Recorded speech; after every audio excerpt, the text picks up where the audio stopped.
I've been following that case in Baltimore, and it was just shocking to see that they are now being prosecuted. I saw the footage. I mean, you were a judge, you were a district attorney. I mean, when you see the law being co-opted like that, I mean, how do we get out of this hole? I mean, and I guess that's why I come back to maybe your monologue from, your Saturday episode about the next 100 days being so important in the history of this country.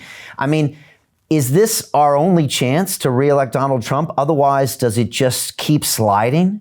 Yes. There isn't much we can do. And, Donald Trump has made a decision, and I made this clear on my show, and I won't bore you. Nancy Pelosi, the Speaker of the House, has said, he's sending in the stormtroopers, which is a reference, of course, a hateful reference to Nazi Germany.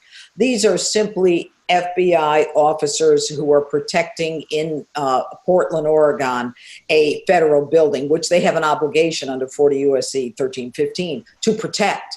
Okay. And, that we're bumping up some of the joint terrorist task forces, joint gun drug task forces, which I did all the time as a DA. Okay. This is perfectly legitimate.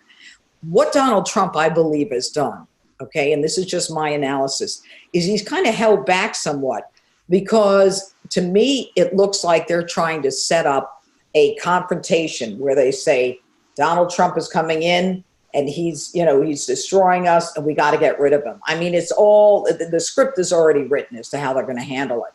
So Joe Biden now, who's running for president, who can't complete a thought or a sentence, and is always there with his caregiver, his wife, Jill. I mean, you never see him without Jill. He's in his bunker in the basement. I call him Bunker Joe. He's not saying anything. As America burns, Brian, this man is sitting in his basement.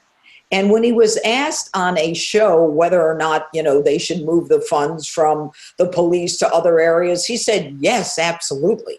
And then his campaign got a hold of it and they said, oh, no, he doesn't want to defund police. But he already said it. And they're saying, oh, no, that's not what he meant. Well, the guy, if you can't trust him for what he says, what he doesn't say, and he's not fighting the fight for America. Clearly, if Donald Trump does not get reelected, and if he does, it will be an affirmation to him that America, as silent as we may be right now, is desperate for the strong, peaceful nation. This globalist kind of hate that's going on, of burn down the city, burn down the country with people like Alexandria Ocasio-Cortez and Rashida Tlaib and Ilhan Omar. They hate America.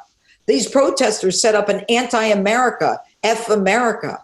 Well, you hate this country? Why are you living here? I'm sorry. Well, they're going to change it.